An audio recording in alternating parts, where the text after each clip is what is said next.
Hello, my name is Ken Fischman. I'm going to be talking to you about Dennis Baker. How did I meet Dennis Baker?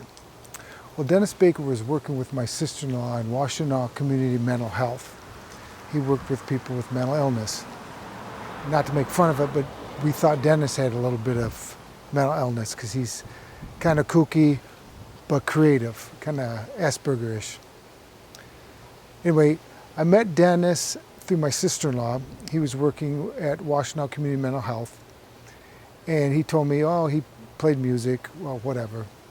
And, you know, everybody says they're a musician. He played a little guitar, so he had a concert in some gym for a senior center or something. And so I went to a show, and I thought, actually, this guy's got talent. His writing was excellent. His music was excellent. His singing was terrific, and he wrote his own songs and music. So I said, well, this guy's got talent, and I kind of tucked it away. So I had my own theater company since I was 21, and when The Simpsons were real popular in, I think it was the early 90s, and the Simpson organization called my theater company because they wanted to have the Simpsons on tour in the costumes and whatnot, and they had called my theater company and asked me if I had any actors.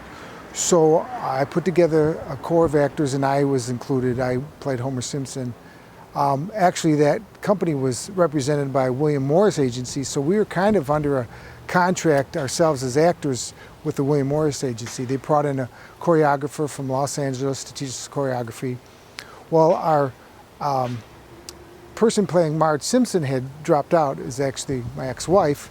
She dropped out for whatever reason, and I brought Dennis on, and he played Marge Simpson opposite my Homer Simpson. We were in the big costumes and stuff, and he was excellent. So we formed a real strong bond. You know, we were both about the same age, and we were both pursuing our careers. So we'll fast forward. I think it was like 2004. Dennis had called me and says, hey, Ken, I found this website that they want to do America's Dream Date. He said, you should do it. I said, I'm married.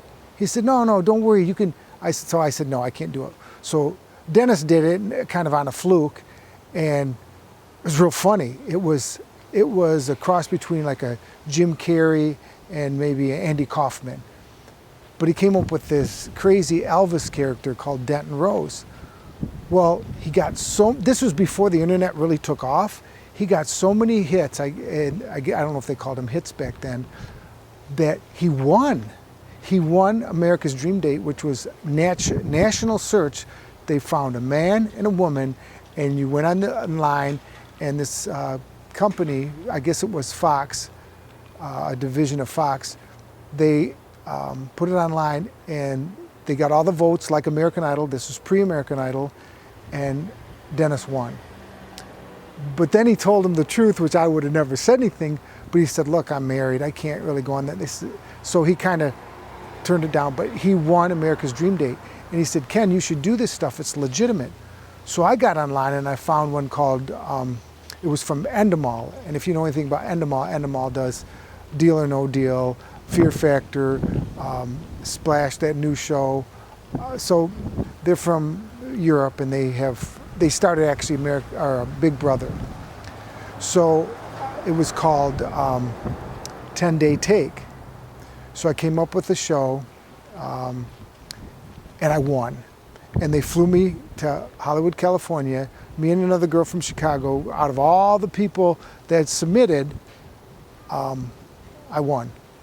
So I got there, and it was between me and her, and the person from Endemol said, out of the thousands of pitches I've heard, yours was the most original. I said, well, thank you. She goes, but why? I said, because I'm from the Midwest and I'm not caught up in the Hollywood hype. I was born in Michigan, raised in Michigan. The other producer said, we love it, but it's too expensive to produce, because they were only spending $10,000 to produce a sizzle reel. I kept in touch with them, and I went back the following year and pitched them some more stuff. They loved it. Then I was going to go back again, and then the girl that I had the contact with had left. So I was this close. Then I did other contests like, what was it? I did other contests that I got really close and then didn't win. So Dennis and I have kept in contact for, oh my goodness, maybe 25, 30 years.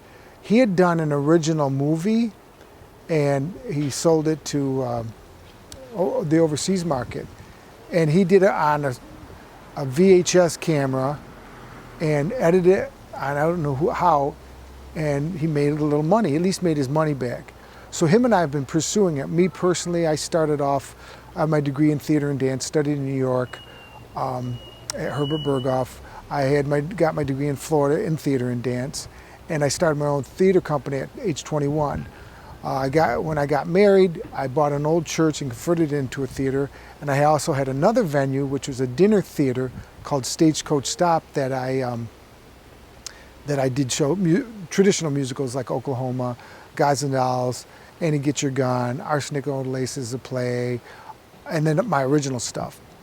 So in 2000, I decided that I'm going to go out to LA, and I took the 2-day film school with Dove Siemens, and I learned everything about film in 2 12-hour days, well, as much as I could.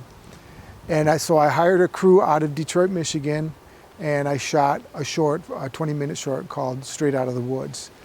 And because of that, I was teaching theater and film to, I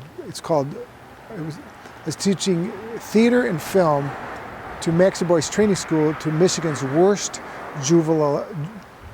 I was teaching film and video at Maxie Boyce Training School, Michigan's worst juvenile offenders.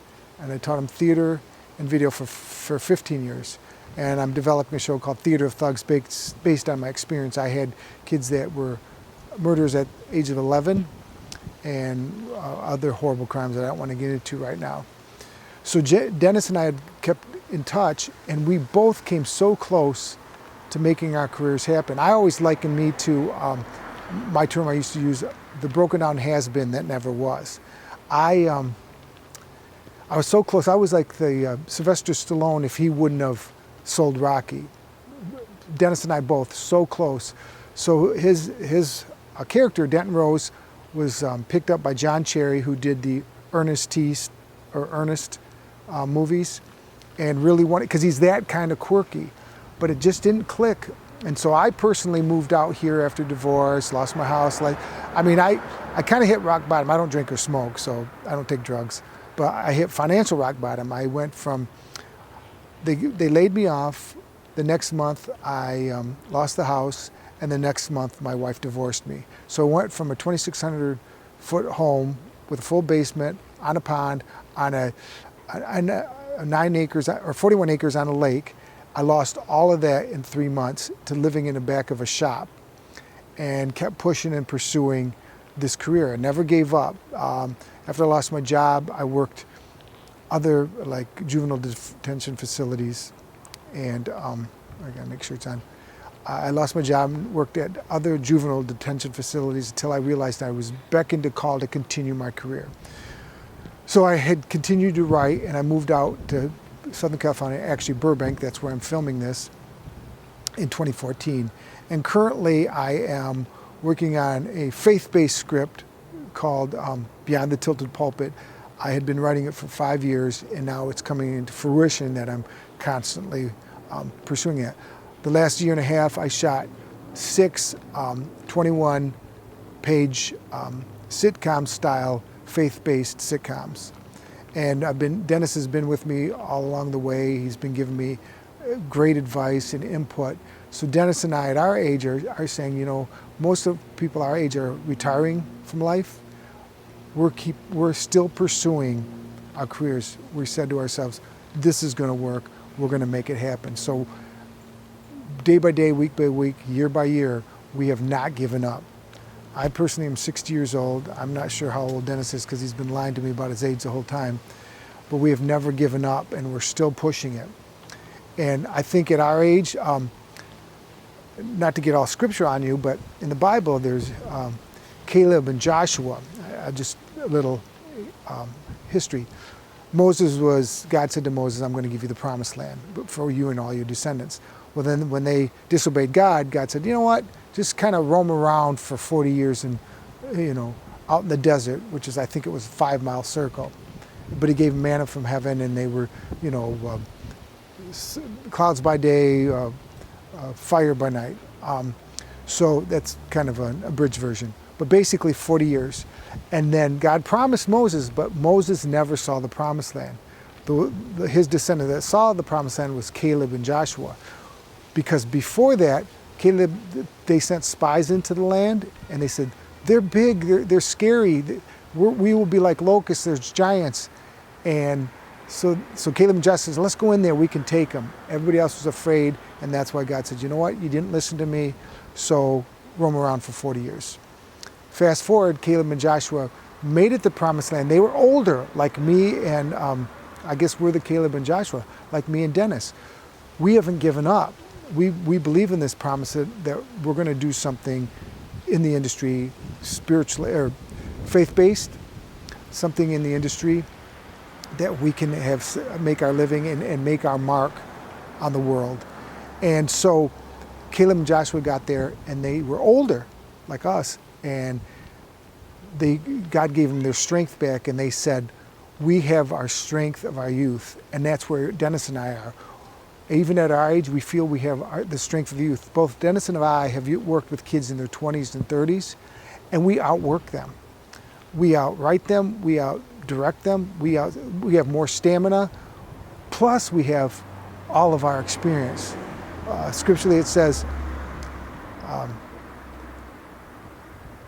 the strength, oh my goodness, let me see, what is it? Oh, the scripture says, the glory of youth is their strength, of old their experience. But actually in some translations said, the glory of youth is their strength, of old their gray hair. And that is wisdom.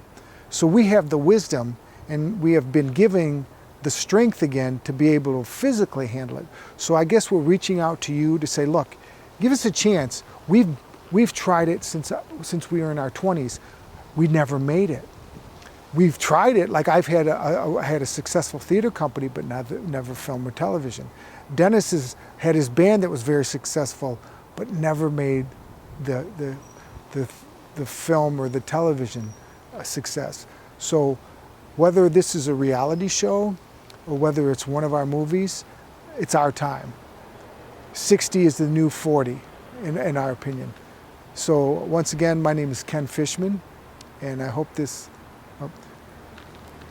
Once again, my name is Ken Fischman, and I'm coming to you for Dennis Baker, actually known as Denton Rose. Have a great day.